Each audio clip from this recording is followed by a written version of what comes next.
Trabajé 50 años sin descanso. Less D to do. Pagué sus estudios, sus casas, sus bodas. Hoy tengo 85 años y vivo solo en una habitación fría, esperando una llamada que nunca llega. Esta es mi historia y duele más que cualquier enfermedad. Me llamo Roberto. Tengo 85 años y manos deformadas por décadas de trabajo duro. Cada arruga en mi rostro cuenta una historia de sacrificio. Cada callo en mis palmas es un testimonio de amor incondicional hacia mi familia. Durante medio siglo, me levanté antes del amanecer y regresé a casa cuando la luna ya brillaba en el cielo. Lo hice todo por ellos, a mis hijos, mis nietos, el futuro de mi familia. Nunca imaginé que llegaría a este punto. Nunca pensé que después de darlo todo, de sacrificar mi salud, mis sueños y mi juventud, terminaría aquí en solo, olvidado, invisible. Mis hijos viven en casas que yo ayudé a pagar, conducen autos que mis ahorros hicieron posibles, y sus hijos estudian en universidades gracias a mi sudor. Pero yo espero en silencio que alguien recuerde que existo. Y esta historia no es solo mía, es la historia de millones de ancianos que dieron todo y recibieron olvido a cambio. Es la historia de una generación que construyó el futuro de sus hijos y fue abandonada en su vejez. Comparte esta historia.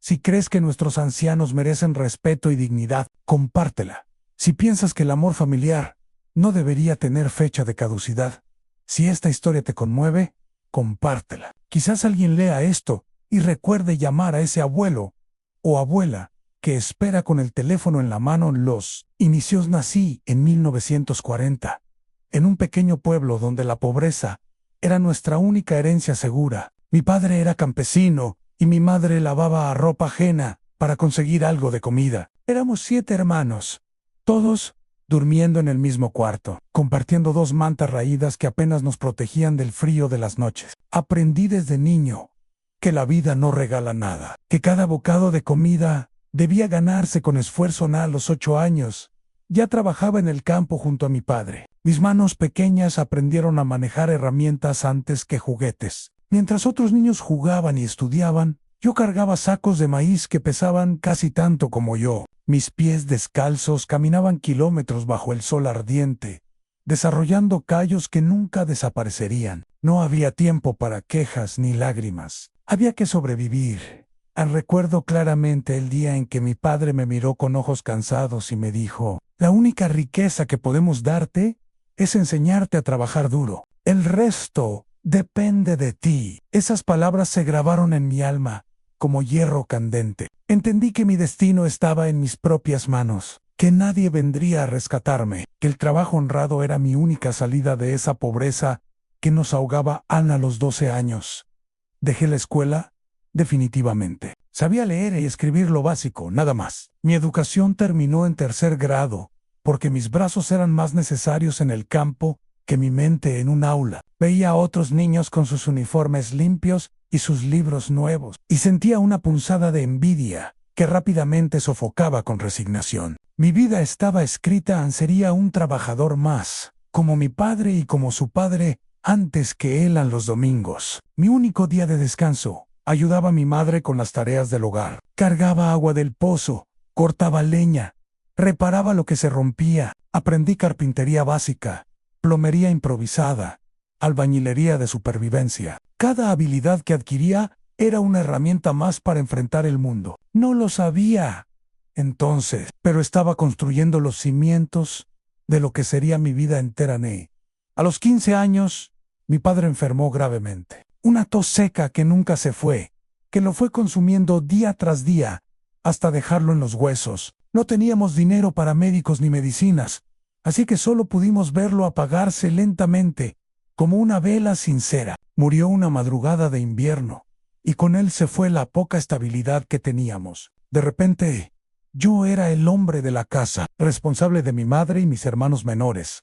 Conseguí trabajo en una construcción en la ciudad más cercana. Salía del pueblo a las 4 de la mañana y regresaba a las 9 de la noche. El capataz era un hombre cruel que nos trataba como animales de carga, pero el salario, aunque miserable, era mejor que nada. Cargaba ladrillos, mezclaba cemento, cavaba zanjas bajo el sol implacable. Mi espalda comenzó a doler constantemente.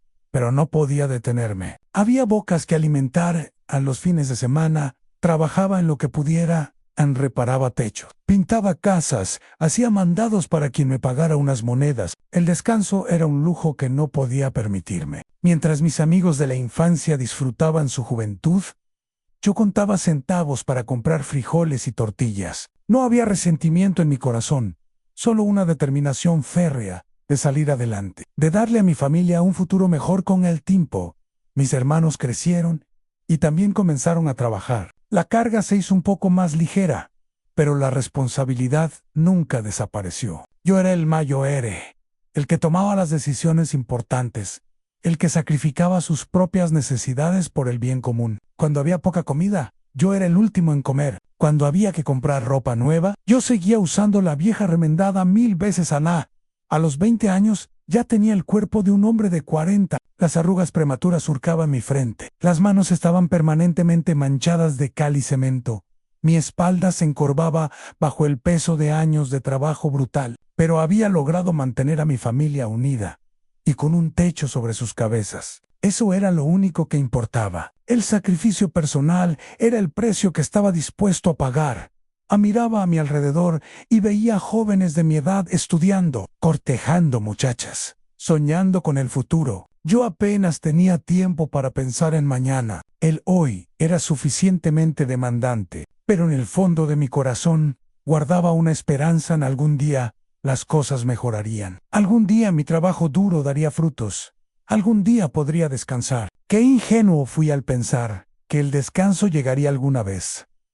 Esos primeros años forjaron al hombre que sería el resto de mi vida. Aprendí que el trabajo duro era mi identidad, que el sacrificio por los demás era mi propósito, que mis propias necesidades siempre vendrían al final de la lista. Esas lecciones, que pensé que eran virtudes, se convertirían décadas después en la razón de mi soledad. Pero entonces no lo sabía. Entonces solo sabía trabajar, sacrificarme y seguir adelante sin importar el dolor.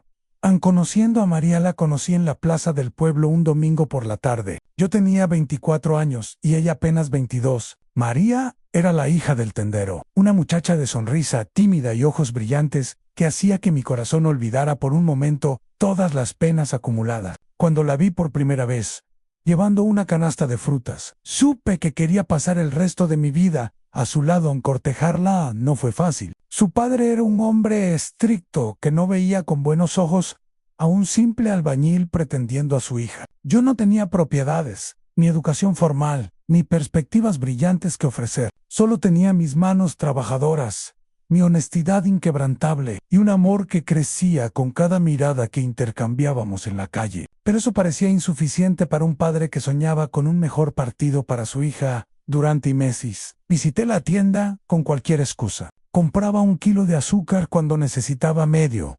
Pedía clavos que no requería. Inventaba necesidades solo para verla detrás del mostrador. Ella me sonreía con complicidad, entendiendo mi juego, y esos segundos de conexión silenciosa eran el combustible que me mantenía trabajando duro toda la semana. Mi vida gris se llenaba de color cada vez que nuestras miradas se encontraban. Finalmente, me armé de valor y hablé con su padre. Señor, soy un hombre pobre, pero trabajador. No puedo prometerle riquezas, pero le prometo que su hija nunca pasará hambre mientras yo tenga fuerzas para trabajar. Mi voz temblaba, mis manos sudaban, pero mis palabras eran sinceras. El padre me miró largamente, evaluándome como se evalúa una herramienta antes de comprarla. Después de lo que pareció una eternidad, asintió con sequedad. Demuéstrame que puedes mantenerla. Trabajé como nunca antes. Acepté turnos dobles, trabajos extra los fines de semana, cualquier oportunidad de ganar un peso adicional. Ahorré cada centavo con una disciplina que rayaba en lo obsesivo. Comía menos para ahorrar más.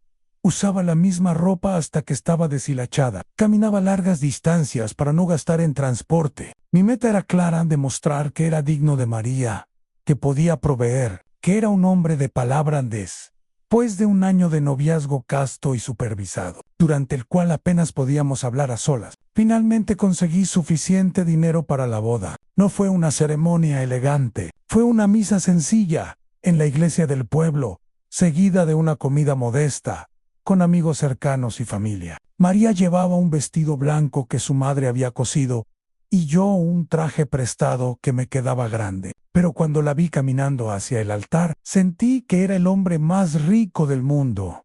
A nuestra primera casa fue una habitación, alquilada en la parte trasera de una casa vieja. Tenía goteras cuando llovía, corrientes de aire en invierno y un calor sofocante en verano, pero era nuestra. María la convirtió en un hogar con cortinas hechas de retazos, flores silvestres en latas viejas y amor en cada rincón. Yo salía a trabajar cada mañana sabiendo que regresaría a brazos que me esperaban, a una sonrisa que hacía que todo el cansancio valiera la pena.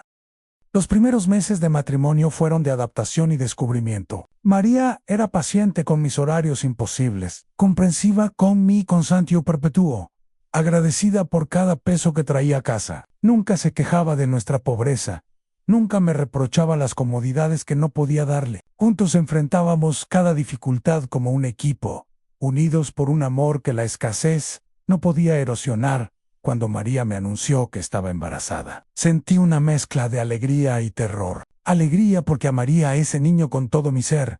Terror porque ahora la responsabilidad era aún mayor. Un hijo significaba más gastos, más necesidades, más presión sobre mis hombros, ya cargados. Pero también significaba propósito, legado, una razón aún más poderosa para seguir adelante. Prometí en silencio que mi hijo tendría más oportunidades de las que yo tuve.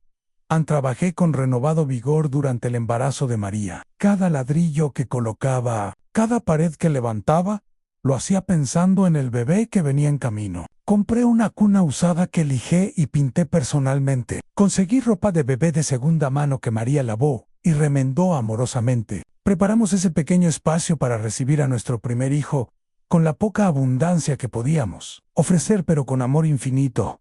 A María fue mi compañera perfecta durante esos años formativos. Nunca pidió más de lo que yo podía dar. Siempre encontraba maneras de estirar cada peso, de hacer milagros con ingredientes humildes. Su fortaleza silenciosa me inspiraba a seguir adelante, incluso en los días más difíciles. Éramos pobres en bienes materiales, pero ricos en amor y compromiso. Pensé que así sería siempre nosotros dos contra el mundo, construyendo un futuro ladrillo a ladrillo. Esos años con María fueron los más felices de mi vida, aunque también los más duros en términos de trabajo. El amor que compartíamos hacía que cada sacrificio tuviera sentido, que cada hora extra trabajada fuera una inversión en nuestro futuro común. No sabía entonces que ese amor, esa dedicación, se convertiría en el modelo que seguiría el resto de mi vida, en trabajar incansablemente por quienes amo, sin esperar nada a cambio, hasta quedarme sin nada que dar, y finalmente, sin nadie a quien importarle. La llegada de los hijos, mi primer hijo, Roberto Jr., nació una madrugada lluviosa de abril. Escuché su primer llanto desde el pasillo del hospital público, donde había esperado toda la noche, rezando a un Dios en el que apenas creía. Cuando la enfermera me dejó verlo, con su carita arrugada y sus puñitos cerrados, juré que él tendría todo lo que yo nunca tuve. Esa promesa se convertiría en la brújula de mi existencia durante las siguientes décadas. 2 años después, llegó Ana. 1001 Prince. Era idéntica a su madre, con los mismos ojos brillantes y la misma sonrisa que iluminaba la habitación. Con 2 hijos, nuestra pequeña vivienda se sentía aún más estrecha, pero también más llena de vida y propósito. Cada llanto nocturno, cada cambio de pañal, cada fiebre infantil era una nueva responsabilidad que asumía con orgullo. Ser padre me dio una razón más profunda para existir. Luego vino Carlos, el tercero, un niño inquieto y curioso, que no paraba de explorar todo lo que encontraba a su paso. Y finalmente, cuando pensábamos que nuestra familia estaba completa, llegó Laura, la Benjamina. 4 hijos en 8 años, 4 bocas que alimentar, 4 cuerpos que vestir, 4 futuros que construir sobre mis hombros de albañil. La presión era inmensa, pero nunca consideré que fuera una carga. Eran mi motivación, mi razón de levantarme cada día.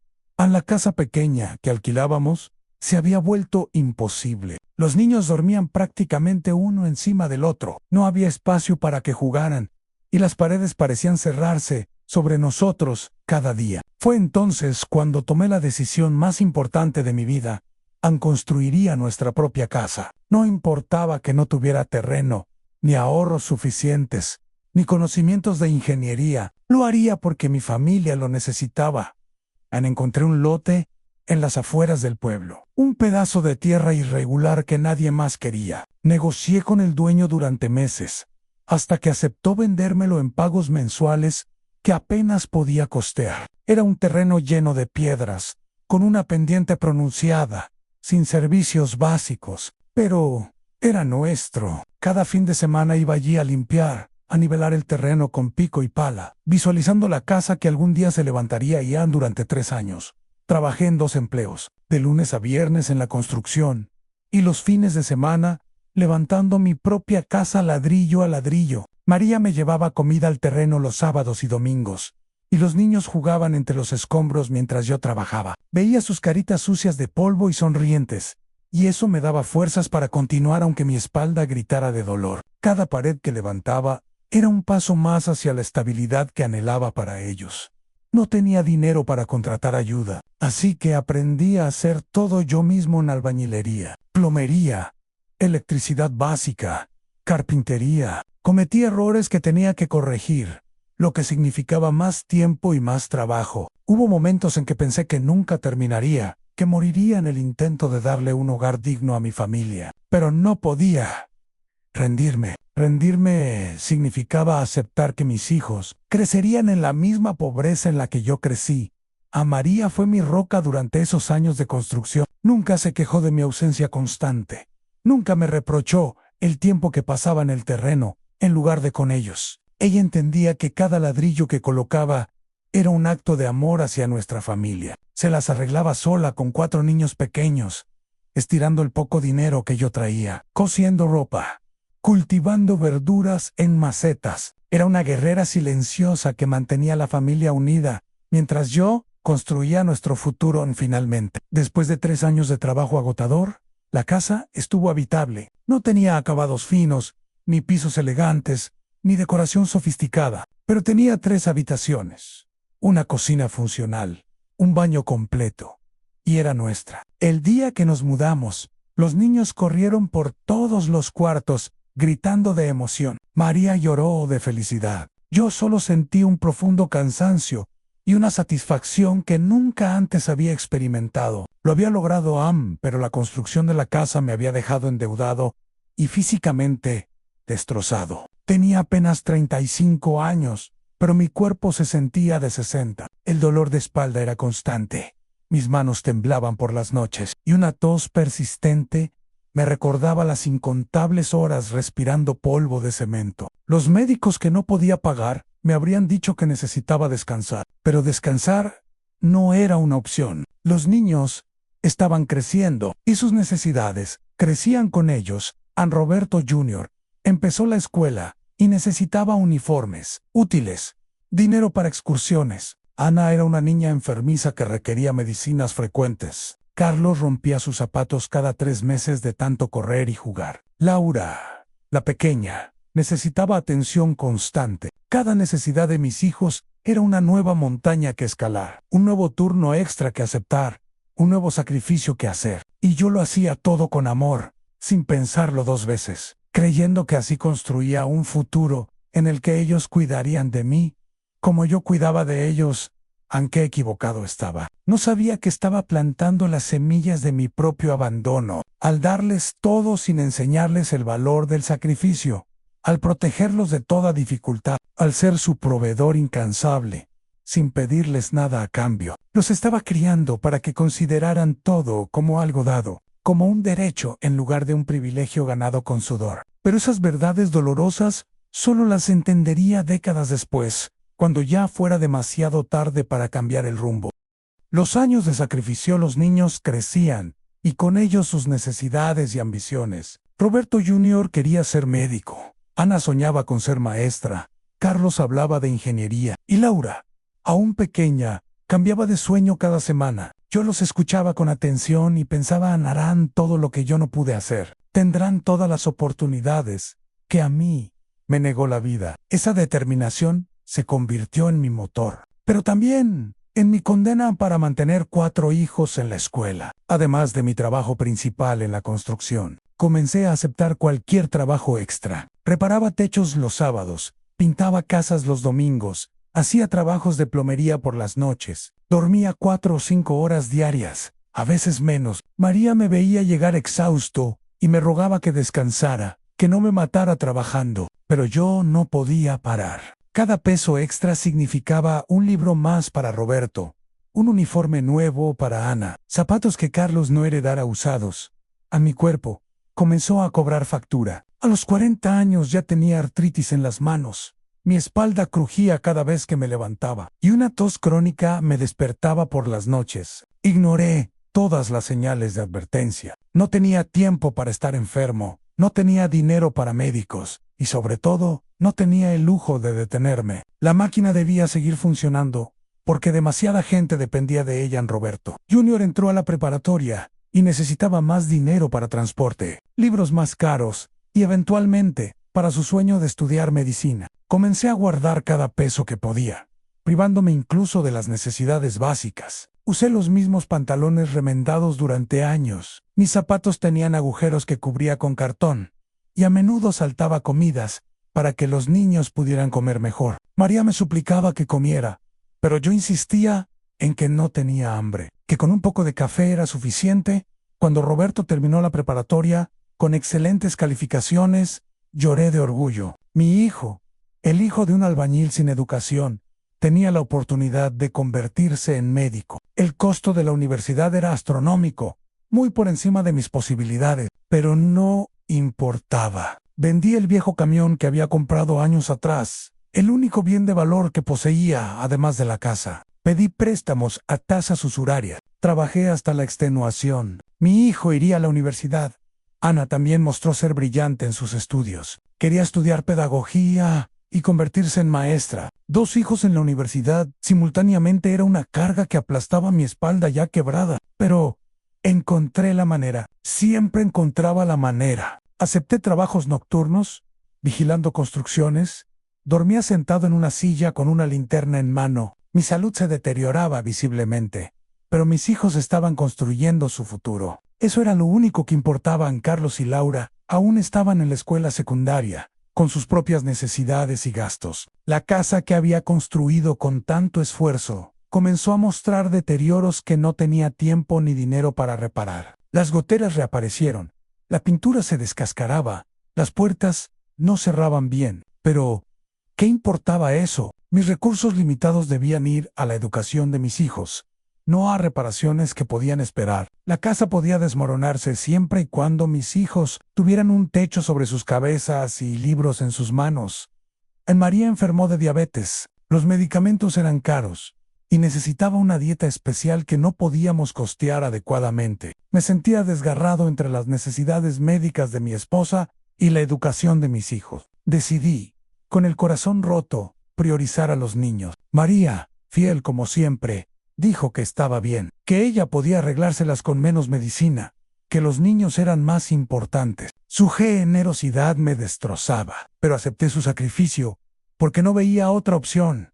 Los años pasaban en un borrón de trabajo incesante y privaciones constantes. No recuerdo cuándo fue la última vez que compré ropa nueva para mí, o que fui al dentista, o que simplemente me senté a descansar sin sentir culpa. Mi vida se había reducido a trabajar, dormir lo mínimo y volver a trabajar. Los domingos, que antes eran para la familia, ahora eran otro día laboral más. Veía a mis hijos crecer a través de breves conversaciones durante la cena. Cuando yo no estaba demasiado cansado para hablar a Roberto, se graduó de médico. El día de su graduación fue uno de los más felices de mi vida. Mi hijo era doctor. Había roto el ciclo de pobreza que había encadenado a mi familia durante generaciones. Llevé mi único traje, el mismo que había usado en mi boda décadas atrás, ahora ajustado en lugares equivocados y flojo en otros. No importa. Ver a Roberto con su toga y birrete hacía que cada dolor, cada sacrificio, cada noche sin dormir, valiera absolutamente la pena. Ana también se graduó, convirtiéndose en una maestra querida por sus alumnos. Carlos consiguió entrar a la Universidad de Ingeniería. Laura seguía siendo brillante en sus estudios. Yo estaba en mis 50, sintiéndome como de 80, pero lleno de orgullo. Había cumplido mi promesa. Mis hijos tenían educación, profesiones, futuro. Pensé que había ganado la batalla contra la pobreza. No sabía que había sembrado las semillas de mi propia soledad al enseñarles a tomar sin aprender a dar en todo ese tiempo. Trabajé bajo la premisa de que el amor se demuestra con sacrificio, que un buen padre lo da todo sin esperar nada. Creí que al protegerlos de toda dificultad, al darles todo lo que yo no tuve, estaba construyendo una familia fuerte y agradecida. En cambio, estaba criando hijos que verían mis sacrificios como obligaciones cumplidas, no como actos de amor que merecían reciprocidad. El dolor de esta realización llegaría más tarde, mucho más tarde, cuando ya no quedara nada de mí para dar. La enfermedad de María comenzó a deteriorarse rápidamente cuando cumplió 58 años. La diabetes que había ignorado durante años por falta de tratamiento adecuado, finalmente cobró su precio. Sus riñones empezaron a fallar, su visión se nublaba, y las heridas en sus pies tardaban meses en sanar. Los médicos dijeron que necesitaba diálisis regular, medicamentos costosos y atención constante. El mundo se derrumbó sobre mí. Mis hijos ya estaban establecidos en sus carreras. Roberto era médico con su propia consulta. Ana enseñaba en una escuela privada con buen sueldo. Carlos trabajaba en una empresa de ingeniería. Y Laura estaba por graduarse. Los reuní a todos y por primera vez en mi vida pedí ayuda. Su madre está muy enferma. Los tratamientos son costosos. Necesito que contribuyan. Las promesas llegaron inmediatamente en claro, papá. Cuenta con nosotros. Mamá es nuestra prioridad. Las primeras semanas, algunos cumplieron. Roberto pagó una sesión de diálisis. Ana compró algunos medicamentos. Carlos dio algo de dinero para análisis. Pero pronto las contribuciones se volvieron esporádicas. Las excusas abundantes. Este mes está difícil, papá. Tengo muchos gastos ahora. La próxima semana te doy. Ellos tenían sus propias vidas, sus propias familias algunos, sus propias obligaciones. No podía culparlos. O eso me decía a mí mismo. Para no sentir la amargura que crecía en mi pecho, volví a trabajar como cuando era joven. Aunque mi cuerpo ya no era joven. A los 55 años, con artritis avanzada, hernias discales y problemas respiratorios, salí a buscar cualquier trabajo que pudiera hacer. La construcción pesada ya no era opción. Mi espalda no lo soportaba. Hacía trabajos de mantenimiento, reparaciones menores, limpiaba jardines, todo lo que mis manos temblorosas aún podían hacer. El dinero apenas alcanzaba para los medicamentos más básicos de María. María empeoraba cada día. Su dulzura natural permanecía intacta, pero su cuerpo se rendía lentamente. Pasé de trabajador incansable a cuidador devoto. La bañaba porque no podía hacerlo sola. Le cambiaba las vendas de los pies que se ulceraban constantemente. La llevaba a sus citas médicas en transporte público, porque hacía años había vendido el camión. Cada tarea era un acto de amor, pero también un recordatorio doloroso de que estábamos solos en esta batalla. Llamaba a mis hijos para pedir ayuda con el cuidado de su madre. Papá, tengo una cirugía importante, decía Roberto. Es época de exámenes, no puedo faltar, explicaba Ana. Estoy en un proyecto crucial, argumentaba Carlos. Laura, la menor, al menos venía ocasionalmente, pero era estudiante y no podía contribuir económicamente. Lentamente entendí que el peso del cuidado de María recaería completamente sobre mis hombros destruidos. Una noche, María me tomó la mano con su débil fuerza y me dijo: Roberto, has trabajado toda tu vida, has dado todo por nosotros. Cuando yo me vaya, descansa, por favor, descansa. Sus palabras me rompieron. No llores, María, le dije. No te vas a ir a ningún lado. Pero ambos sabíamos la verdad. Su cuerpo estaba fallando sistemáticamente y no teníamos los recursos para detener el inevitable colapso. A los últimos meses de María fueron los más difíciles de mi vida. Verla sufrir sin poder aliviar su dolor por falta de medicamentos adecuados era una tortura diaria. Vendí todo lo que tenía de valor en herramientas. El televisor viejo, mis pocas pertenencias personales. Nada era demasiado si significaba un día más de comodidad para ella. Mis hijos visitaban esporádicamente. Permanecían poco tiempo, siempre con prisa por regresar a sus vidas importantes. Una madrugada de diciembre, María dejó de respirar en mis brazos. Su último suspiro fue suave, casi imperceptible, como todo en ella. Me quedé sosteniendo su cuerpo frío durante horas, incapaz de aceptar que mi compañera de vida se había ido. La mujer que me había apoyado en cada locura, que había convertido nuestra pobreza en riqueza con su amor, que nunca se quejó a pesar de las 1000 privaciones. Ya no estaba. Me quedaba solo con el peso de 56 años de trabajo y una soledad que comenzaba a mostrar sus colmillos en él. Funeral fue modesto porque no había dinero para más. Mis hijos llegaron correctamente vestidos, con rostros apropiadamente tristes, y se marcharon rápidamente después del entierro. Cada uno tenía compromisos urgentes que atender. Me quedé mirando la tumba de María hasta que cayó la noche, preguntándome cómo había llegado a este punto. Había trabajado toda mi vida para darles un futuro. Y ahora, ¿qué más necesitaba su apoyo? Solo encontraba excusas y ausencias, pero aún me negaba a ver la verdad completa. Todavía me aferraba a la ilusión de que la familia que había construido estaría ahí para mí con María enterrada. Me di cuenta de que había perdido no solo a mi esposa, sino también mi propósito. Durante décadas, trabajar para mi familia había sido mi razón de existir. Ahora, mis hijos eran adultos independientes. María había partido, y yo era un hombre viejo y enfermo sin nada que hacer. El vacío era aterrador. Me sentaba en la casa que había construido ladrillo a ladrillo, ahora demasiado grande y silenciosa, y me preguntaba qué seguía. La respuesta, descubriría pronto, era aún más soledad y dolor. En los meses después de la muerte de María, fueron un descenso lento hacia la invisibilidad. Mis hijos llamaban ocasionalmente, siempre con conversaciones breves y superficiales. ¿Cómo estás, papá? Bien. ¿Necesitas algo? No. Estoy bien. Mentía porque no quería ser una carga, porque todavía creía que un padre no pide, un padre da. Esa creencia, noble en apariencia, se convirtió en mi prisión. Al no expresar mis necesidades, les enseñé que yo no tenía ninguna, que era autosuficiente, que podía arreglármela solo, y ellos, aliviados, me creyeron en la jubilación, FORZ-ADA, a los 62 años.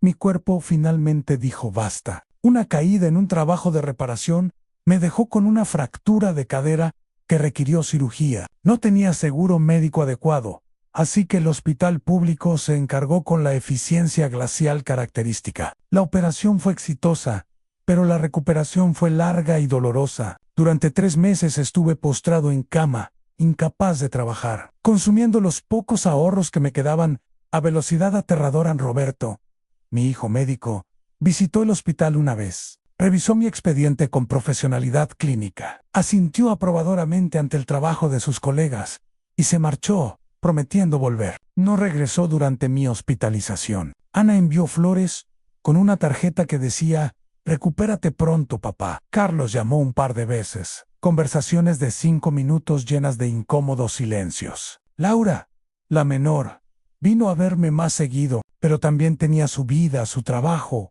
sus propias preocupaciones. Cuando finalmente salí del hospital, caminando con muletas y dolor constante, regresé a una casa fría y vacía. Los vecinos habían sido más atentos que mis propios hijos a mí. Habían dejado comida, habían limpiado un poco, habían preguntado qué necesitaba. Sus actos de bondad me avergonzaban y conmovían simultáneamente. Extraños mostraban más compasión que la sangre de mi sangre, pero yo seguía justificándolos. Están ocupados, tienen responsabilidades, no puedo exigirles que cuiden de un viejo como yo.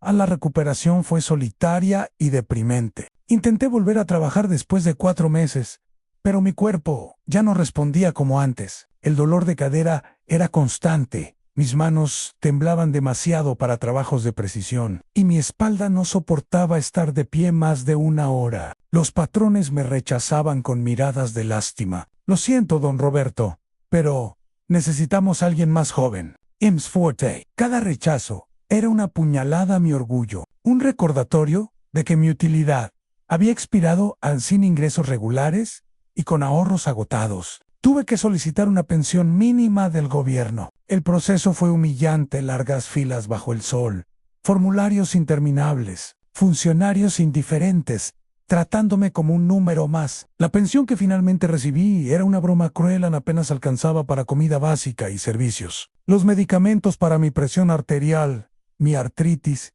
y mis demás achaques consumían más de la mitad de ese dinero miserable. Descubrí que ser viejo y pobre es casi tan difícil como ser joven y pobre. Intenté hablar con mis hijos sobre mi situación económica. En una cena familiar que yo organicé pagando con dinero que no tenía, les expliqué que estaba teniendo dificultades. Las respuestas fueron variaciones del mismo tema. Ayudaré cuando pueda, papá. Las cosas están difíciles para todos. ¿Has pensado en vender la casa y moverte a algo más pequeño? Esta última sugerencia me dolió especialmente. La casa que había construido con mis propias manos, ladrillo a ladrillo, debía venderla porque mis hijos profesionales y exitosos no podían contribuir con su padre enfermo. La casa comenzó a deteriorarse visiblemente. No tenía dinero para reparaciones, ni fuerza física para hacerlas yo mismo. Las goteras empeoraron. La pintura se desprendía en placas. Las cañerías hacían ruidos ominosos. Cada problema sin resolver era un recordatorio de mi decadencia, de cómo el tiempo y la pobreza conspiraban para destruir lo que tanto esfuerzo me había costado construir. La casa, como yo, se estaba derrumbando lentamente a mis días. Adquirieron una rutina monótona y deprimente. Me levantaba tarde, porque no había razón para levantarse temprano. Preparaba un desayuno frugal en café, aguado y pan duro. Veía televisión o me sentaba en el porche observando el mundo pasar. Almorzaba algo simple. A menudo frijoles recalentados por tercera vez. Las tardes eran eternas. Las noches, solitaria. Me dormía temprano, no porque estuviera cansado, sino porque dormir era la única forma de hacer que el tiempo pasara más rápido. A los domingos eran especialmente crueles. Veía familias caminando juntas, riendo, disfrutando del día libre. Recordaba cuando mis domingos eran así, cuando la casa estaba llena de vida, de ruido de niños, de olor a comida casera de María. Ahora, los domingos eran días de silencio absoluto, interrumpidos solo por el tic-tac del reloj de pared y mis propios pensamientos oscuros. A veces, pasaba todo el domingo sin hablar con nadie, mi voz oxidándose por falta de uso. El teléfono sonaba raramente. Cuando lo hacía, mi corazón saltaba de esperanza. ¿Sería Roberto invitándome a cenar? ¿Ana preguntando si quería visitarla? ¿Carlos ofreciéndose ayudar con las reparaciones de la casa? Usualmente era una llamada equivocada. O peor, publicidad. Las llamadas de mis hijos se espaciaban cada vez más. Una vez por semana, luego cada 2 semanas, luego mensualmente. Las conversaciones eran cada vez más breves, más superficiales, más dolorosamente corteses, e intenté llenar el vacío con actividades. Caminaba por el parque a pesar del dolor. Participaba en actividades comunitarias para ancianos. Me ofrecía como voluntario en la iglesia, pero todo se sentía hueco, como actuación vacía, para convencerme de que mi vida aún tenía propósito. La verdad era que me sentía inútil, descartado, como una herramienta vieja que ya no sirve y se arrincona en el garage hasta que se oxida completamente. Y lo peor era saber que esta vejez solitaria era el premio por una vida de sacrificio incansable. En las noches, cuando la soledad apretaba más fuerte, repasaba mentalmente mi vida, los años de trabajo brutal, las privaciones constantes, los sacrificios interminables. ¿Había valido la pena? Mis hijos eran exitosos, sí, pero ausentes. Tenían todo lo que yo no tuve, pero habían perdido algo en el proceso, a la capacidad de agradecer, de retribuir, de recordar de dónde venían. Y yo, el arquitecto de sus éxitos, me quedaba con manos vacías y un corazón que comenzaba a llenarse no de amor, sino de una amargura que intentaba negar, pero que crecía como hierba mala en terreno fértil. Los cumpleaños olvidados. Mi cumpleaños número 65 llegó un martes gris de marzo. Me desperté temprano por la costumbre, aunque ya no había trabajo que hacer ni razón para madrugar. Me senté en la mesa de la cocina con mi café aguado y esperé que el teléfono sonara, que alguien tocara la puerta, que alguno de mis 4 hijos recordara que su padre cumplía años. El teléfono permaneció mudo. la puerta, sin golpes. El día pasó con la lentitud de la tortura a las 8 de la noche. Después de un día entero de espera silenciosa, Laura llamó. ¡Pa! ¡Feliz cumpleaños! Perdón por llamar tarde. Ha sido un día de locos en el trabajo. Su voz sonaba genuinamente apenada, y eso hacía que doliera menos. Al menos uno de mis 4 hijos había recordado Hablamos Breedman. Ella prometió visitarme el fin de semana. La llamada duró 6 minutos. Cuando colgó, el silencio de la casa pareció aún más opresivo que antes. Ni Roberto, ni Ana, ni Carlos llamaron ese día. Tampoco al siguiente. Cuando finalmente hablé con Roberto una semana después, mencioné casualmente mi cumpleaños. Fiu, esta semana. Ay, papá, perdón. Se me pasó completamente. Ya sabes cómo es esto del hospital. Las guardias, los pacientes. Lo disculpé. Por supuesto, siempre los disculpaba. Pero algo dentro de mí se endureció un poco más. Un médico que salva vidas todos los días no podía recordar el día en que nació. Gracias al sacrificio de su padre, el cumpleaños número 66 fue aún peor. Esta vez, ninguno llamó el día exacto. Laura lo recordó 3 días después, llena de disculpas. Los otros simplemente no mencionaron nada, como si el día no existiera. Me di cuenta de que había dejado de existir en sus calendarios mentales, en sus prioridades, en sus vidas diarias. Era una presencia periférica, alguien a quien se saluda en las reuniones obligatorias de fin de año, pero no alguien cuya existencia mereciera recordación activa en el Día del Padre. Se convirtió en otro recordatorio doloroso de mi invisibilidad. El primero después de la muerte de María. Ninguno de mis hijos vino a visitarme. Roberto envió un mensaje de texto: «Un feliz día, papá. Te quiero», en 5 palabras que probablemente le tomaron 10 segundos escribir. Ana publicó una foto vieja mía en redes sociales, con un pie de foto emotivo sobre el mejor padre del mundo. Qué irónico, palabras bonitas para que sus amigos las vieran, pero ni una llamada real para el padre real que se sentaba solo comiendo frijoles fríos, directamente de la lata. Intenté no amargarme. Me repetía que ellos estaban ocupados, que tenían sus propias familias, que el mundo moderno era así de acelerado y desconectado. Pero la amargura crecía de todas formas, como un tumor maligno en mi pecho. Cada cumpleaños olvidado, cada día del padre sin visitas, cada llamada no devuelta. Eran pequeñas muertes, pequeñas confirmaciones de que mi relevancia había expirado junto con mi capacidad de proveer en un día. Cansado de esperar pasivamente, decidí visitarlos yo. Tomé el autobús durante 2 horas, hasta la casa de Roberto en el suburbio elegante donde vivía con su familia. Su casa era hermosa en 2 pisos, jardín bien cuidado, autos nuevos en la entrada. La casa que mis ahorros habían ayudado a financiar cuando él era joven y estaba comenzando. Toqué el timbre con manos temblorosas, emocionado por la sorpresa que les daría la esposa de Roberto. Abrió la puerta, con una expresión de sorpresa, no del todo agradable. «Don Roberto, no sabíamos que venía». Claro que no sabían. Si hubiera llamado antes, habrían encontrado alguna excusa para que no fuera. Roberto salió, también sorprendido. «Papá, ¿qué haces aquí?» Como si visitar a mi hijo fuera un acto tan extraño que requería explicación. Me invitaron a pasar, pero la incomodidad era palpable. Mis nietos, a quienes apenas conocía, me miraban como a un extraño, porque eso era exactamente lo que era para ellos en la visita.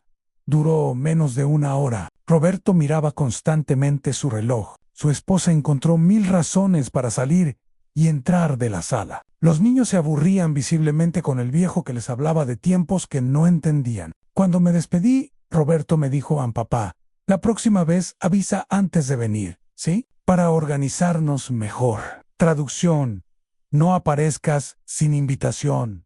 Eres una molestia, una interrupción de nuestras vidas perfectas. El viaje de regreso en autobús fue el más largo de mi vida. Intenté visitar a Ana también. Ella al menos fue más amable. Me preparó café y charlamos durante un par de horas. Pero incluso ahí sentí que era una obligación más que un placer. Miraba su teléfono constantemente. Respondía mensajes mientras yo hablaba. Bostezaba, sin disimular. Cuando mencioné que estaría bien que me visitara más seguido, su respuesta fue: «Ana y papá, es que vivo tan lejos. Vivía a 40 minutos en auto, una distancia que de repente era insalvable para visitar al padre que la crió en Carlos. Ni siquiera fingió interés. Cuando lo llamé para proponerle visitarlo, su respuesta fue directa: papá, estoy muy ocupado con un proyecto importante. Mejor hablamos otro día. Ese otro día nunca llegaba. Laura seguía siendo la más atenta, pero incluso sus visitas se espaciaban y acortaban. 1 hora cada 15 días, a veces un mes, suficiente para aliviar su conciencia, pero no suficiente para llenar mi soledad.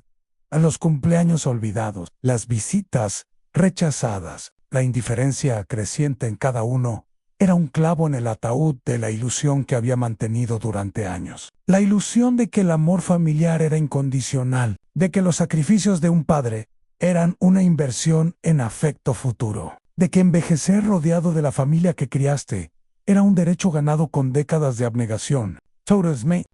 Devastadoras mentiras que finalmente comenzaba a confrontar a me di cuenta de algo terrible. Había criado hijos exitosos, pero no había criado buenas personas. Les había dado educación, pero no valores. Les había enseñado a recibir, pero no a dar. Les había mostrado que el sacrificio era mi trabajo como padre, pero no les había enseñado que la gratitud era su trabajo como hijos. Y ahora, en mi vejez, cosechaba el fruto amargo de mi propia pedagogía defectuosa. Esta verdad era más dolorosa que cualquier enfermedad física que padecía a la enfermedad SILENC-IOSA. A los 67 años, comencé a tener problemas para respirar. Al principio pensé que era mi tos crónica, empeorando resultado de caudaos, respirando polvo de cemento. Pero el dolor en el pecho era nuevo, agudo, aterrador. Después de varios días de ignorarlo porque no tenía dinero para médicos, finalmente fui al hospital público cuando casi me desmayo preparando el desayuno.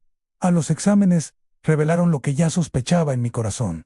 Mi cuerpo se estaba rindiendo. Problemas cardíacos serios, consecuencia de años de trabajo extenuante, estrés crónico y alimentación deficiente. Los médicos me miraban con esa mezcla de profesionalismo y lástima que reservan para pacientes ancianos y pobres. Necesita medicamentos caros, cambios en su dieta y reposo, mucho reposo. Casi me río. ¿Reposo? Eso era lo único que tenía en abundancia, pero no servía de nada sin las medicinas que no podía pagar Lamia a Roberto, mi hijo médico, esperando que al menos él entendería la gravedad de la situación. Le expliqué el diagnóstico, los medicamentos que necesitaba, el costo prohibitivo. Su respuesta fue clínica, desprovista de emoción en papá. Hay programas de asistencia gubernamental para medicamentos. Te enviaré información por email. No ofreció ayuda económica. No se ofreció a usar sus contactos médicos para conseguirme mejores precios. No propuso visitarme para revisar mi condición personalmente. Solo información por email, como si yo fuera uno de sus pacientes, no su padre. El correo llegó, lleno de formularios complicados y requisitos imposibles de cumplir para alguien con mi nivel de educación y energía. Me senté frente a esos papeles sintiéndome más analfabeto que nunca. Las letras bailaban frente a mis ojos cansados. Las instrucciones eran un laberinto burocrático diseñado para desanimar a los más vulnerables. Después de 2 días de intentarlo, tiré los formularios a la basura con frustración. No tenía ni la educación ni la paciencia para navegar ese sistema que supuestamente estaba diseñado para ayudarme. Decidí economizar en comida para poder comprar al menos algunos de los medicamentos esenciales. Mi dieta se redujo a lo absolutamente mínimo en arroz, frijoles, tortillas, café, nada de carne, frutas ocasionales cuando había ofertas, verduras, las más baratas. Mi cuerpo, ya debilitado, comenzó a deteriorarse más rápidamente. Perdí peso. Mi piel adquirió un tono grisáceo. Me mareaba al levantarme, pero al menos podía comprar las pastillas para el corazón, las que los médicos dijeron que eran absolutamente necesarias para seguir vivo.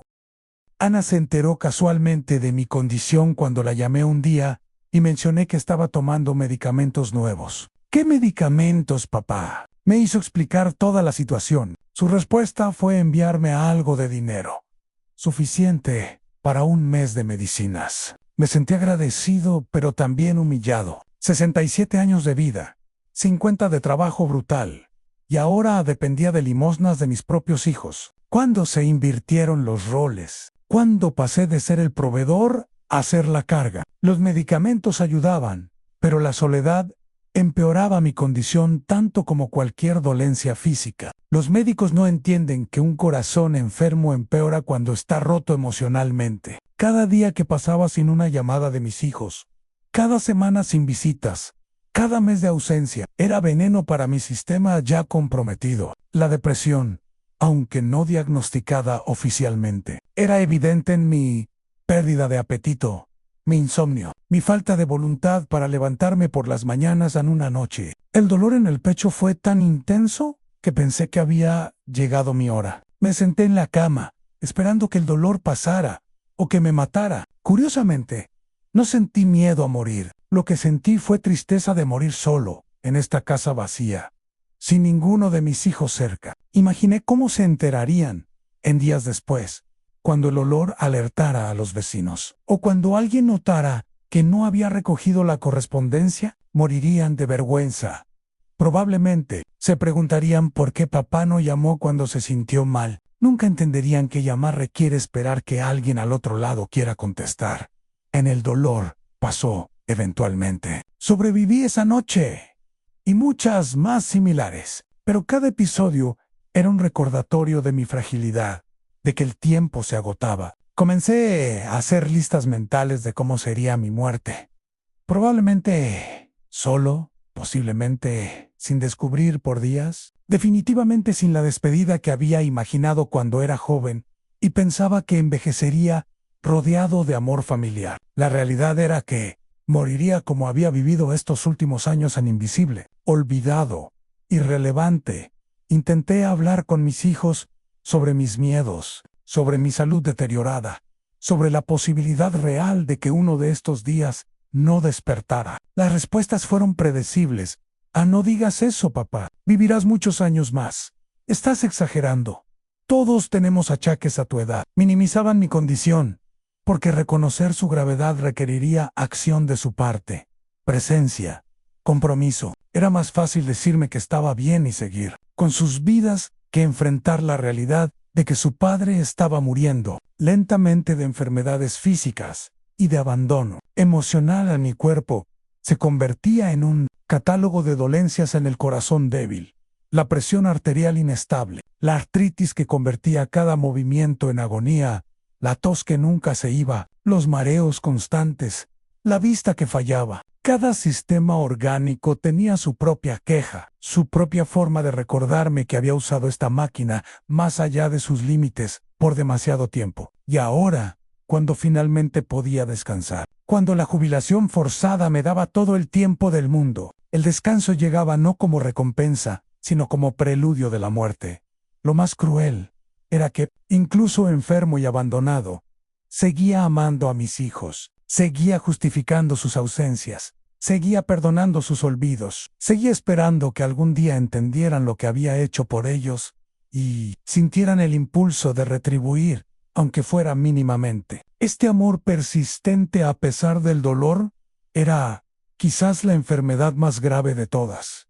A la incapacidad de dejar de amar a quienes claramente habían dejado de pensar en ti como prioridad. El corazón, resulta, es aún más terco que el cuerpo para rendirse. La casa que se derrumbala, casa que construí ladrillo a ladrillo durante 3 años de trabajo agotador, se estaba desmoronando. Las goteras que antes eran molestas, ahora eran cascadas cada vez que llovía. Colocaba cubetas por toda la casa. Una sinfonía patética de gotas cayendo en recipientes de plástico. El techo, que yo mismo había puesto hace más de 30 años, necesitaba reparación urgente, pero no tenía dinero ni fuerza física para arreglarlo. Solo podía ver cómo mi obra maestra personal se deterioraba al mismo ritmo que mi cuerpo. En las paredes mostraban manchas de humedad que crecían como enfermedades. El moho trepaba desde el suelo, creando patrones verdes y negros que probablemente estaban enfermando mis pulmones aún más. Intenté limpiarlas con cloro diluido, pero volvían inmediatamente. La estructura misma de la casa parecía estar rindiéndose, cansada de sostener tantos recuerdos dolorosos, exhausta de ser testimonio de mi soledad creciente en el sistema eléctrico. fallaba constantemente, luces que parpadeaban, contactos que chisporroteaban, un olor a quemado que a veces me despertaba por las noches. Vivía con miedo de que un cortocircuito incendiara la casa mientras dormía. Sería una forma irónica de terminar muriendo en el lugar que había construido con tanto amor y sacrificio. Pero no tenía dinero para contratar un electricista y ya no tenía los conocimientos ni las herramientas para arreglarlo. Yo mismo, a la plomería, era otro desastre. El baño goteaba constantemente, aumentando la factura de agua que apenas podía pagar. La cocina tenía una fuga bajo el fregadero que había convertido el gabinete en un cultivo de moho. Los tubos hacían ruidos escalofriantes cada vez que abría una llave, como si toda la instalación estuviera a punto de colapsar. Viví con esos ruidos, esas fugas, esos problemas sin resolver, porque cada solución costaba dinero que no tenía la mía Carlos, mi hijo ingeniero, para pedirle ayuda con los problemas estructurales de la casa. Él sabría qué hacer, pensé. Papá, ¿te puedo recomendar a unos buenos contratistas? Fue su respuesta. Contratistas que cobrarían miles de pesos que yo no tenía. Le expliqué mi situación económica, esperando que él se ofreciera a venir personalmente a evaluar los daños. Quizás a hacer algunas reparaciones básicas. Está complicado. Papá, mi trabajo me tiene súper ocupado. Pero te mando los números de esos contratistas. ¿Va? La respuesta de mis otros hijos fue similar. Roberto sugirió que vendiera la casa y me mudara a un asilo. Hay algunos muy buenos, papá, y no tendrías que preocuparte por mantenimiento. La idea de terminar en un asilo, rodeado de extraños, esperando la muerte en una habitación impersonal, me aterraba más que las goteras. Ana ofreció ayuda económica para reparaciones menores, pero nada sustancial que realmente resolviera los problemas. Laura vino una vez, vio el estado de la casa y lloró. Al menos sus lágrimas eran genuinas, pero no arreglaban las goteras.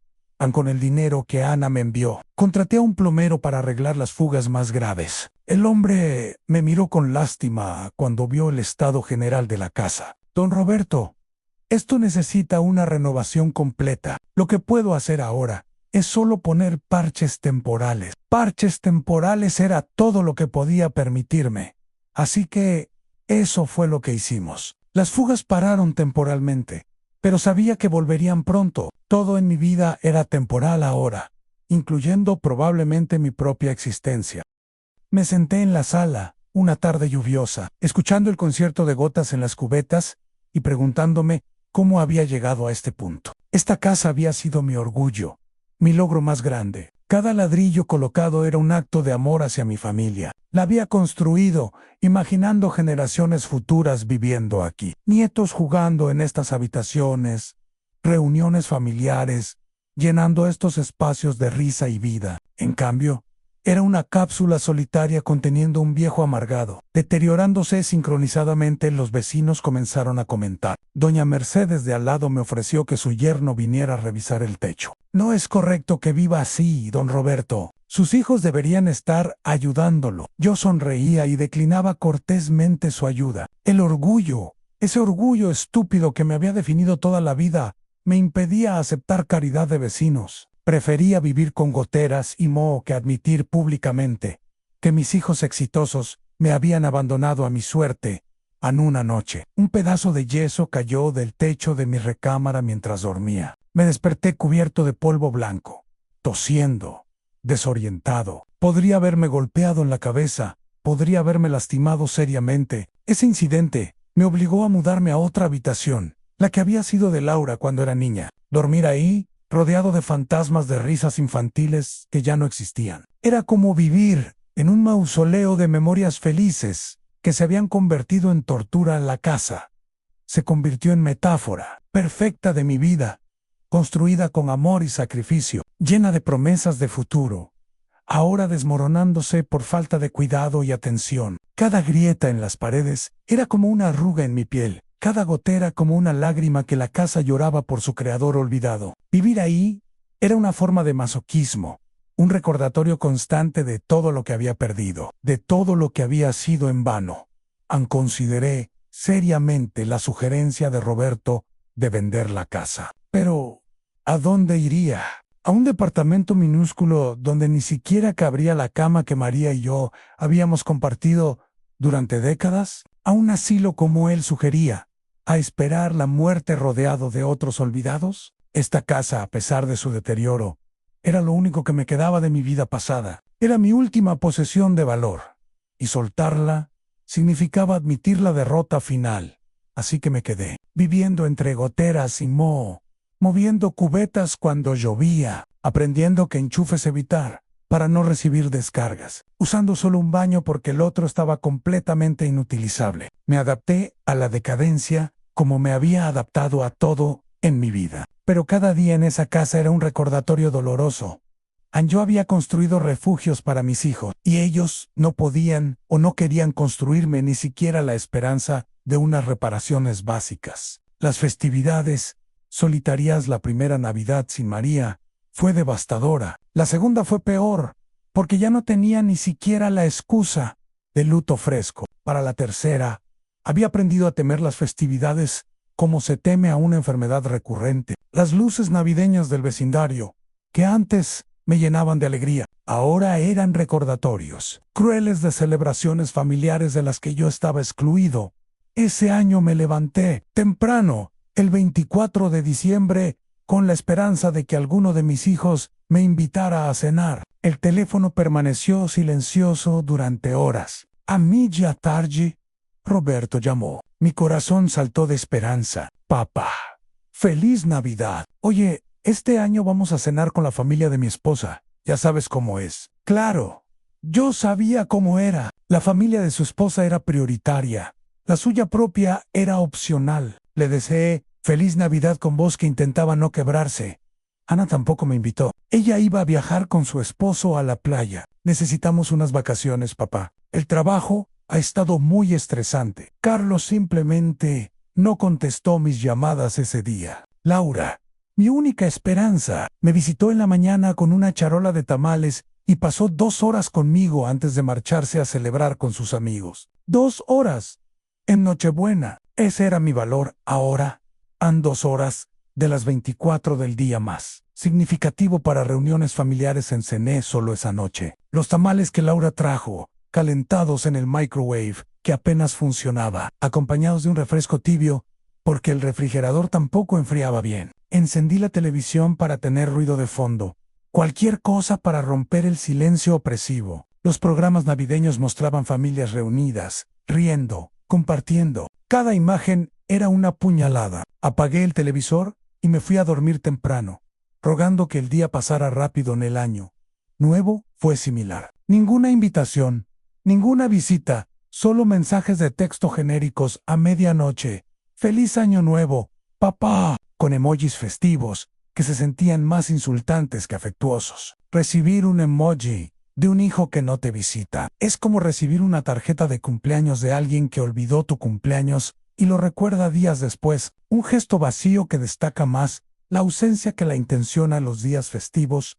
Se convirtieron en marcadores de mi soledad creciente. El Día de las Madres, que solíamos celebrar con María, lo pasaba visitando su tumba, hablándole a una lápida de mármol que no respondía. El Día del Padre era aún peor. En llamadas breves, llenas de obligación, ninguna visita, solo la certeza de que era un día para celebrar a padres que aún importaban, no a padres que habían sido archivados en el cajón de asuntos resueltos. En mi cumpleaños número 69, decidí hacer un experimento doloroso, pero necesario. No llamé a ninguno de mis hijos para recordarles la fecha. Quería ver si alguno recordaría sin mi ayuda. El día pasó sin una sola llamada. Al siguiente día, tampoco. Una semana después, Laura me llamó por otro asunto y mencionó de paso: ¿tu cumpleaños no era hace poco? Le di GQC hace una semana. Se disculpó profusamente.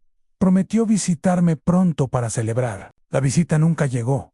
Comencé a odiar los domingos y días festivos más que los días laborales. Al menos, los días regulares no tenían la expectativa implícita de reunión familiar. Los domingos y festividades eran recordatorios institucionales de que yo no tenía familia activa, solo hijos biológicos que cumplían con el mínimo indispensable de contacto para no sentirse completamente culpables. Me preguntaba si se reunían sin incluirme, si celebraban entre ellos sin siquiera considerar invitar al padre que lo había dado todo por ellos. En un día de acción de gracias, ironía cruel, el nombre de esa festividad decidí cocinar para mí mismo. No gran cosa, un pollo simple, un poco de arroz, verduras al vapor. Puse la mesa como si esperara compañía, con mantel y todo. Me senté solo frente a ese festín modesto y traté de sentir gratitud por algo.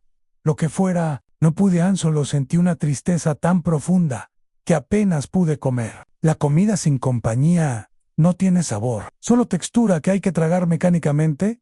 Los vecinos comenzaron a invitarme a sus celebraciones. Dona Mercedes, don Julio de enfrente, incluso la familia joven de la esquina que apenas me conocía. Sus invitaciones eran amables, genuinas, pero también humillantes. Aceptar significaba admitir que mi propia familia me había abandonado. Declinar significaba pasar otro día festivo en soledad absoluta. A veces aceptaba, y me sentaba en mesas ajenas como el tío pobre que nadie quería, pero que la caridad cristiana obligaba a incluir en esas cenas con vecinos. Eran Agri. Por un lado, apreciaba enormemente su bondad. Por otro, cada momento ahí me recordaba lo que debería tener y no tenía. Veía a sus hijos adultos visitándolos, ayudándoles, incluyéndolos naturalmente en sus vidas. Me preguntaba qué habían hecho esos padres diferente que yo. ¿Habían dado menos? ¿Habían sido más duros? ¿Habían exigido gratitud en lugar de asumirla? Quizás mi error fue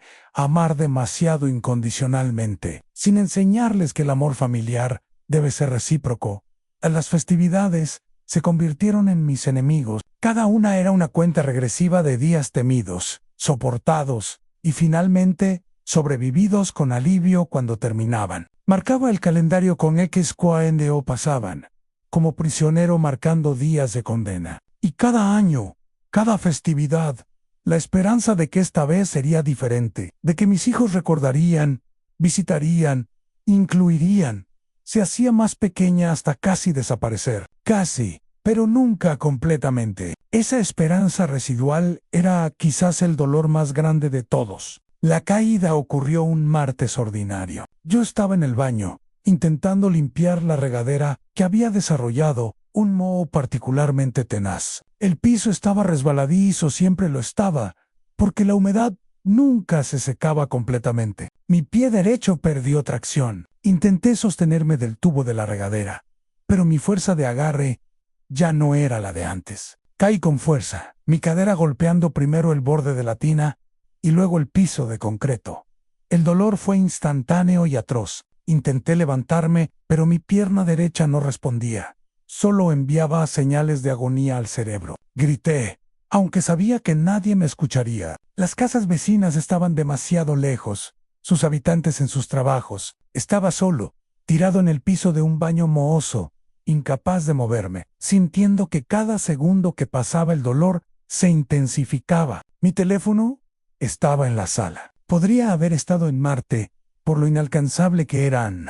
Estuve ahí tirado por 4 horas. 4 horas eternas en las que el pánico alternaba con la resignación. ¿Moriría aquí? ¿Cuánto tardarían en encontrarme? Imaginaba el titular an anciano, muere solo en su baño, cuerpo descubierto días después. Grité hasta quedar ronco. Nari vino. El silencio de la casa, que ya era opresivo, se volvió aterrador. Este era mi castigo, pensé. Esto es lo que obtienes por amar demasiado y exigir muy poco. Finalmente reuní fuerzas y comencé a arrastrarme. Cada centímetro era agonía pura. La pierna destrozada arrastrándose detrás de mí, dejando un rastro de dolor. Tardé 45 minutos en arrastrarme desde el baño hasta la sala donde estaba mi teléfono. 45 minutos que se sintieron como horas, llorando de dolor y humillación. Cuando finalmente alcancé el teléfono, mis manos temblaban tanto que apenas podía marcar. Llamé a Roberto primero. Contestó, después de 5 timbrazos. Papá, estoy en cirugía. No puedo hablar. Le expliqué entre sollozos que me había caído, que no podía levantarme, que necesitaba ayuda urgente. Llama a una ambulancia, papá. Te llamo después. Colgó. Mi hijo médico me dijo que llamara a una ambulancia y colgó. Ni siquiera ofreció venir después de la cirugía. Ni siquiera preguntó la gravedad de mi caída. Ni siquiera mostró la preocupación que mostraría por un paciente desconocido. Llamé a Ana. Su teléfono fue directo al buzón. Carlos tampoco contestó. Laura, gracias a Dios, respondió inmediatamente. Escuchó mi voz quebrada y entró en pánico. ¡Pah! ¡Aguanta!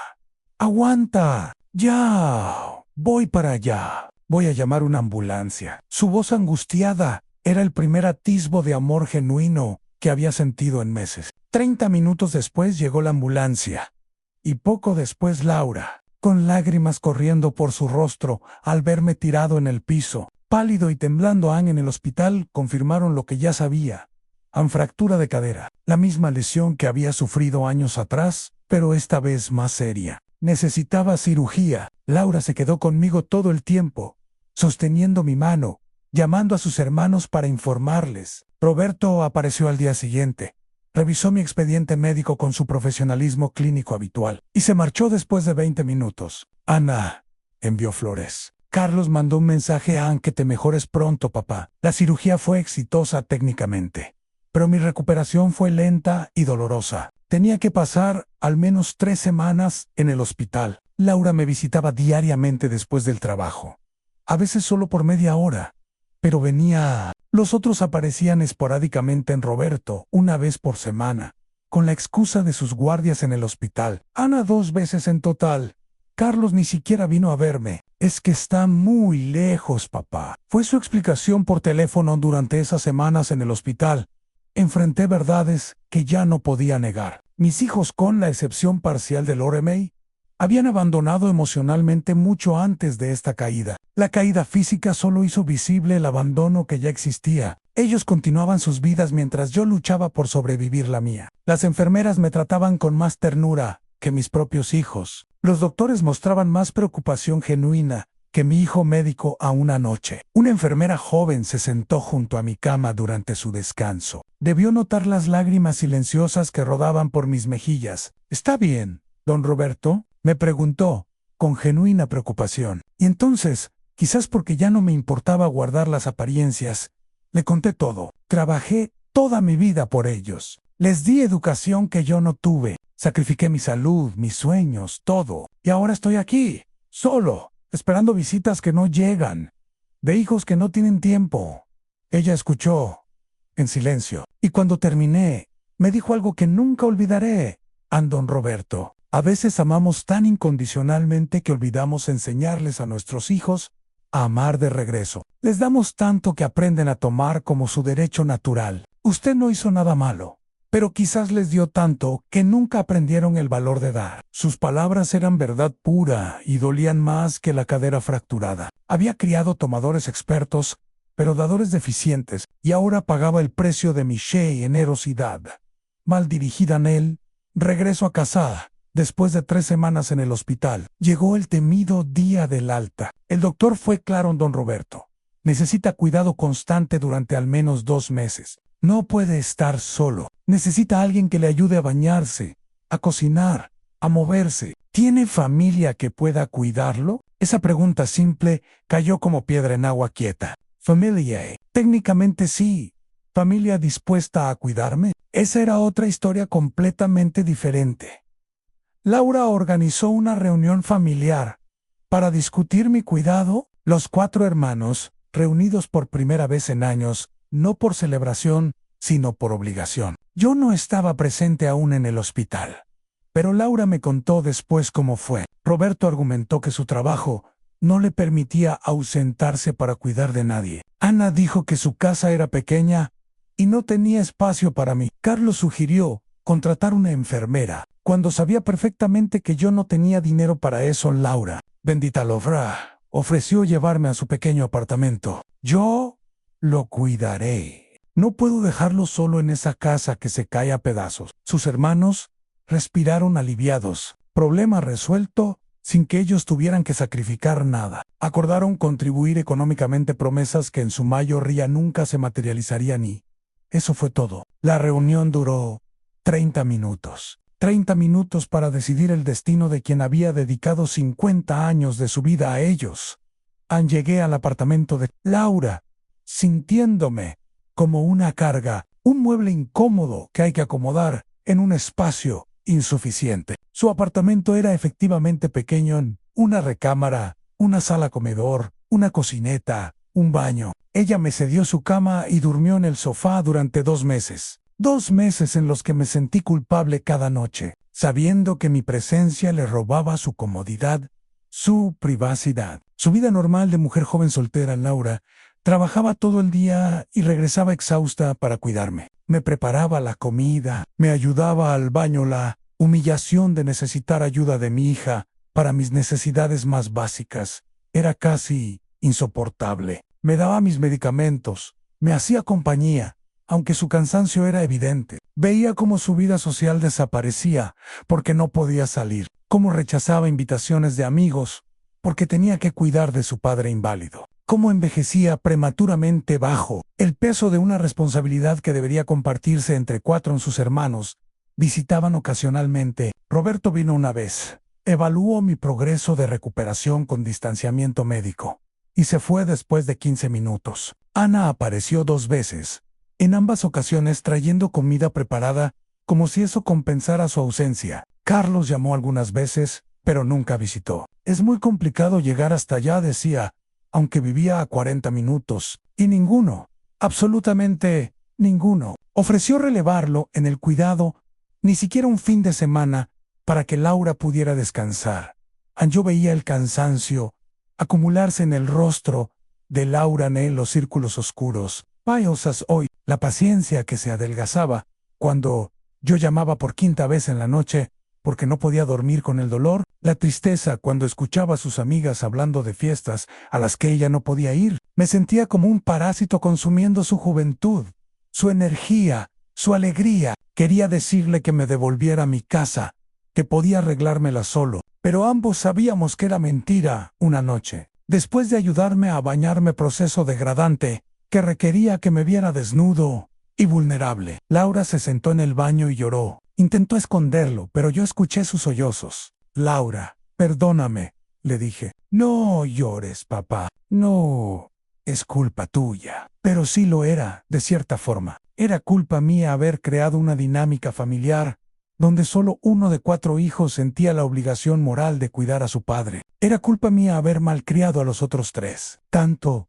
que consideraban sus comodidades más importantes que mi bienestar. La contribución económica, prometida por sus hermanos, fue irregular y mezquina. Roberto envió dinero solo el primer mes. Ana contribuía esporádicamente, con cantidades insignificantes. Carlos simplemente desapareció después de las primeras semanas, sin dinero ni llamadas. Laura absorbía la mayoría de los gastos adicionales de mi cuidado con su salario modesto de maestra. Los medicamentos, los pañales para adulto, que ahora necesitaba por las noches, la comida especial que requería mis múltiples condiciones médicas, todo salía, principalmente de su bolsillo. Después de 2 meses, cuando finalmente pude caminar con andador, llegó la conversación que ambos temíamos. Papá, te amo, pero necesitas decidir qué sigue. ¿Quieres volver a tu casa? ¿Quieres quedarte aquí? Yo te apoyo en lo que decidas. Su tono era amable, pero detecté el agotamiento subyacente. La estaba destruyendo. No podía seguir parasitándola. Volveré a mi casa, dije. Puedo manejarme solo ahora. Otra, pero necesaria. El día que regresé a mi casa, Laura me instaló con provisiones, números de emergencia pegados en el refrigerador, un teléfono celular que ella pagaba para que pudiera llamarla cualquier momento. Me abrazó largamente antes de irse, y detecté alivio en ese abrazo, además de amor. Alivio de recuperar su vida, su espacio, su libertad. No, the culpable. Ella había hecho más que lo que 3 hermanos juntos habían ofrecido. Cuando cerró la puerta detrás de ella, el silencio de la casa me golpeó como puño. Estaba en casa, estaba solo, y sabía que este era mi destino hasta el final. La amargura creció. Los meses siguientes a mi regreso fueron una espiral descendente hacia la amargura que ya no podía ni quería contener. Había intentado ser comprensivo, justificar las ausencias de mis hijos, perdonar sus olvidos, pero algo se había roto definitivamente durante esa caída y la recuperación solitaria que siguió. La ilusión de que eventualmente valorarían mis sacrificios se había destrozado como mi cadera contra el piso del baño. Comencé a revisar obsesivamente mi vida. Cada decisión, cada sacrificio, las noches sin dormir trabajando turnos extras, para pagar la universidad de Roberto, los años comiendo sobras para que Ana pudiera tener ropa decente, las vacaciones que nunca tomé porque cada peso iba a la educación de Carlos, los medicamentos de María que escatimé para asegurar que Laura tuviera útiles escolares. Cada memoria era una herida que supuraba resentimiento en mí, volví amargo en mis interacciones. Cuando Roberto finalmente llamó después de semanas de silencio, no pude contener el sarcasmo.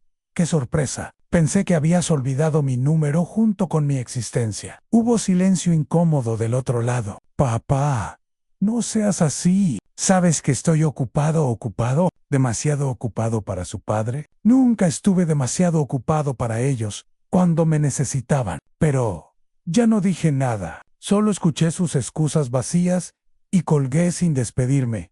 Ana vino a visitarme una tarde. Había traído comida comprada, como siempre, creyendo que la comida compensaba la ausencia. Mientras comíamos en un silencio tenso, finalmente explotó. ¿Sabes cuántos años trabajé para que tuvieras educación? ¿Cuántas comidas me salté para que tú no tuvieras hambre? Y ahora vienes cada mes con tu comida comprada, como si eso arreglara años de abandono. Ella se puso pálida. Sus ojos se llenaron de lágrimas. Papá, eso es injusto. Yo te quiero. ¿Me quieres? El amor se demuestra con presencia. Ana, no con visitas mensuales de 1 hora. Después de esa confrontación, sus visitas se espaciaron aún más. Mi gratitud incondicional había sido el precio de su presencia limitada. Ahora que expresaba mi dolor y resentimiento, incluso esa presencia mínima se evaporaba. Aprendí que los hijos ingratos no solo esperan sacrificio constante de sus padres, también esperan que esos padres permanezcan eternamente agradecidos por las migajas de atención que ocasionalmente les lanzan a Carlos. Fue el próximo en recibir mi verdad sin filtros. Cuando finalmente contestó una de mis muchas llamadas, le dije: qué bueno que contestaste. Ya pensaba que habías muerto, porque esa sería la única excusa aceptable para tu ausencia total. Su respuesta fue defensiva e indignada. ¿Qué te pasa, papá? No puedes hablarme así. Tengo mi vida, mis responsabilidades, y yo tuve las mías. Le respondí, pero nunca dejé que mis responsabilidades fueran excusa para abandonar a quienes me necesitaban. Colgó, enojado. No volvió a llamar por 3 meses. Laura era la única que recibía algo de mi versión anterior, la paciente y comprensiva. Pero incluso con ella, la amargura se filtraba. No tienes que cargar con tu padre, solo porque tus hermanos son unos egoístas. La di yundi, vive tu vida, te llamaque. De todas formas, ya estoy muerto para la mayoría de mi familia. Ella me tomó las manos. Papá, por favor, no digas eso. Sabes que te amo. Lo sé, hija.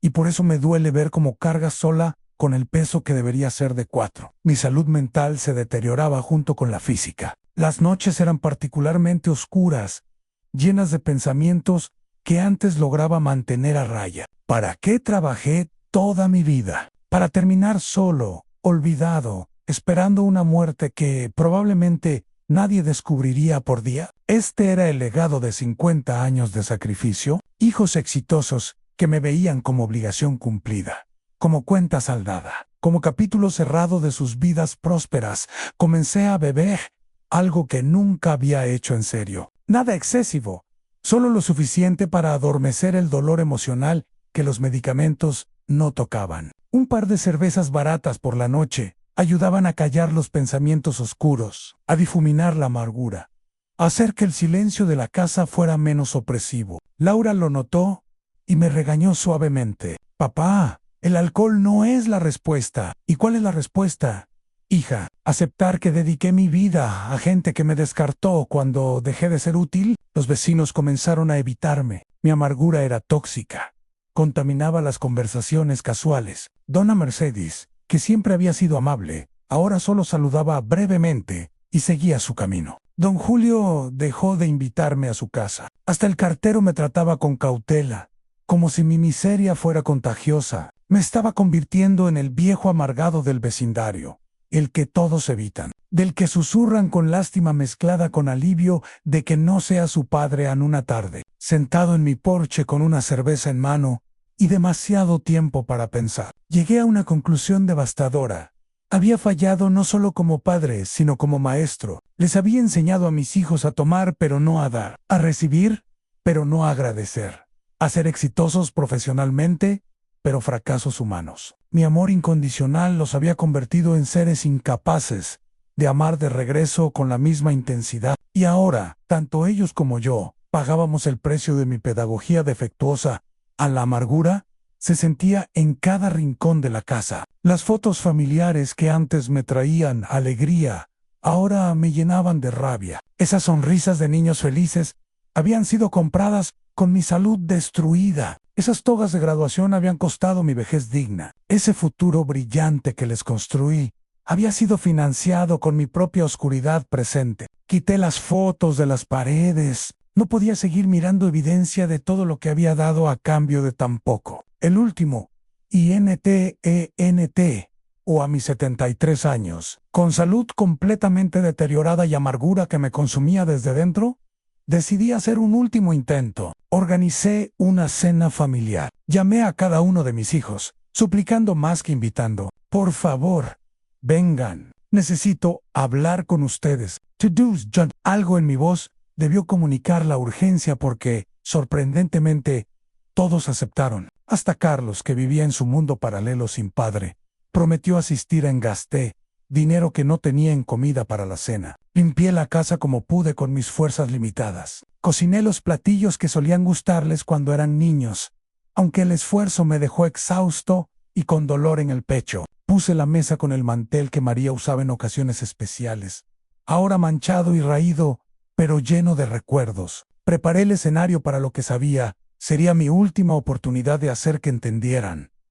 Llegaron con sus familias, llenando la casa con ruido y movimiento que no había experimentado en años. Mis nietos, a quienes apenas conocía, corrían por las habitaciones. Las esposas y el esposo charlaban cortésmente pero sin calidez. Mis hijos se veían incómodos, claramente preguntándose qué era tan importante que su padre los había convocado con tanta urgencia. Me miraban con mezcla de curiosidad y aprensión.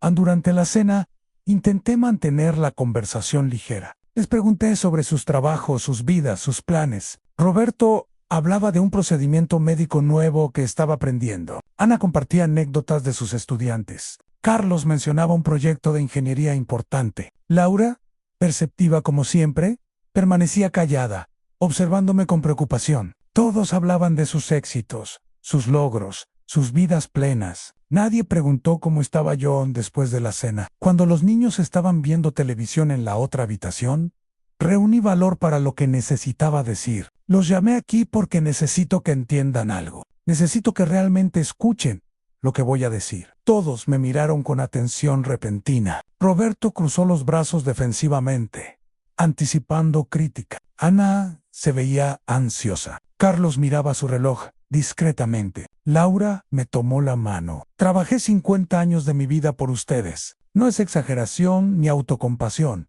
Es simple verdad. Sacrifiqué mi salud, mis sueños, todo lo que era y podría haber sido para darles un futuro mejor. Why Logar? Mírenlos en un médico, una maestra, un ingeniero, una profesionista. Son todo lo que yo no pude ser. Mi voz se quebraba, pero continué. Pero ahora estoy viejo, enfermo y terriblemente solo. Y necesito que entiendan que su ausencia me está matando más rápido que cualquier enfermedad. El silencio que siguió era denso, incómodo. Roberto fue el primero en hablar.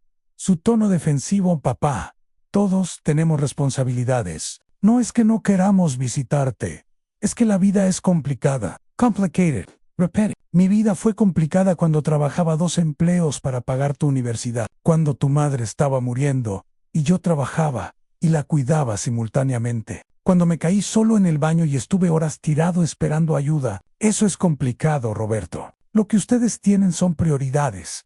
Y yo claramente no estoy en ellas. Ana comenzó a llorar. No es justo, papá. Hacemos lo que podemos.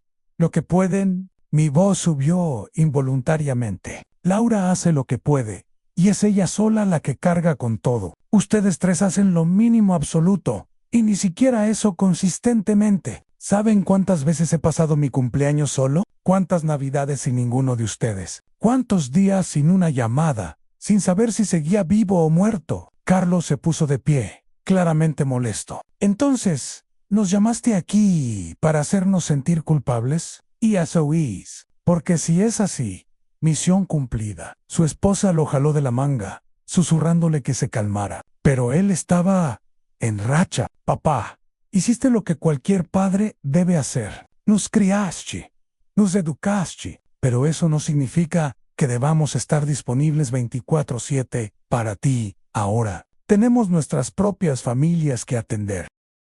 Cualquier padre debe hacer. Repetí sus palabras lentamente, dejando que el veneno de ellas se revelara. Entonces era mi obligación darlo todo sin esperar nada. Y ustedes no tienen ninguna obligación conmigo ahora que me están dando. Interesante cómo funciona eso. Muy conveniente para ustedes. Me levanté con dificultad, apoyándome en el andador. Pensé que el amor familiar era recíproco. Pensé que cuando uno da, eventualmente recibe.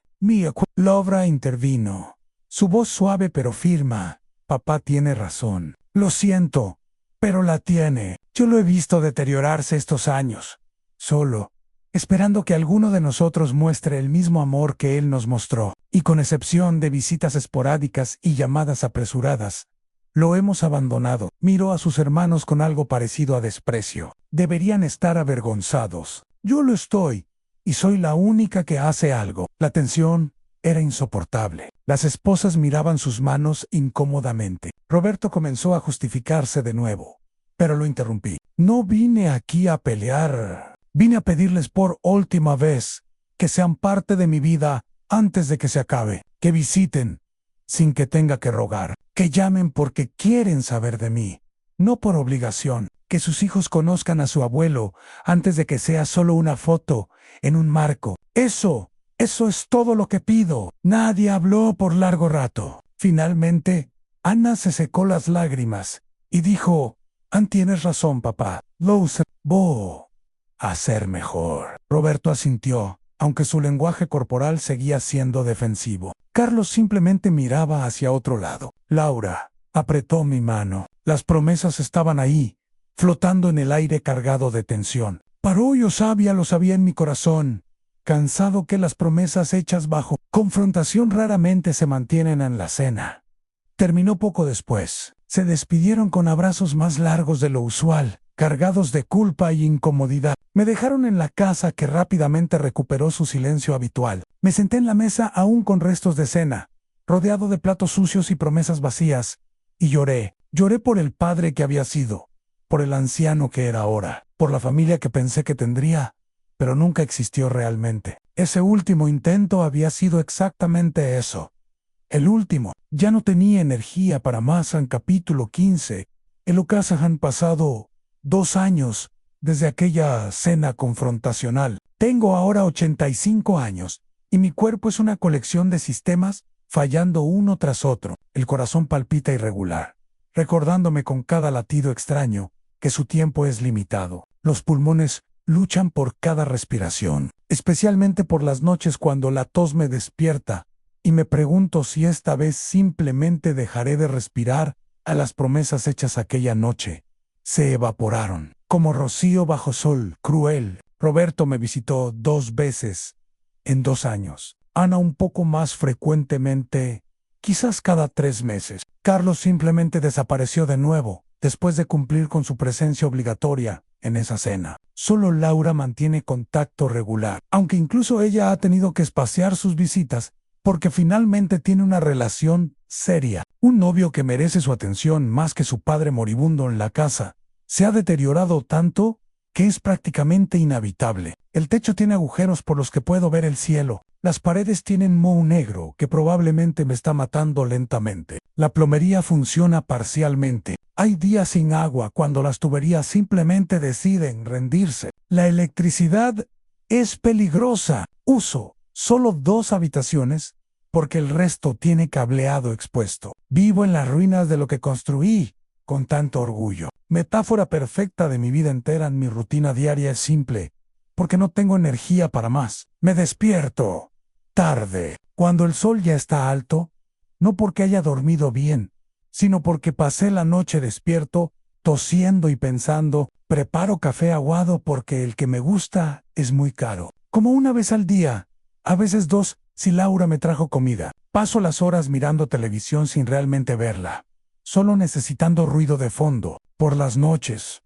me siento en el porche, si el clima lo permite, mirando el atardecer y esperando que uno de estos no sea el último que veo. Los medicamentos se han vuelto opcionales por necesidad económica. No puedo costearlos todos, así que elijo cuáles tomar cada mes, basándome en cuál dolor es más insoportable. A veces es el corazón, a veces la presión arterial, a veces la artritis que hace que cada movimiento sea agonía. Los doctores me han dado de baja básicamente. Saben que no puedo pagar los tratamientos que necesito, así que solo llenan formularios y me despiden con miradas de lástima. He comenzado a hacer las paces con la muerte. No es que la desee activamente, pero ya no la temo. De hecho, algunas noches cuando el dolor es particularmente intenso y la soledad aprieta más fuerte, la muerte se siente como una promesa de descanso, como el final merecido de una vida de trabajo incansable. María me espera del otro lado. De eso estoy seguro.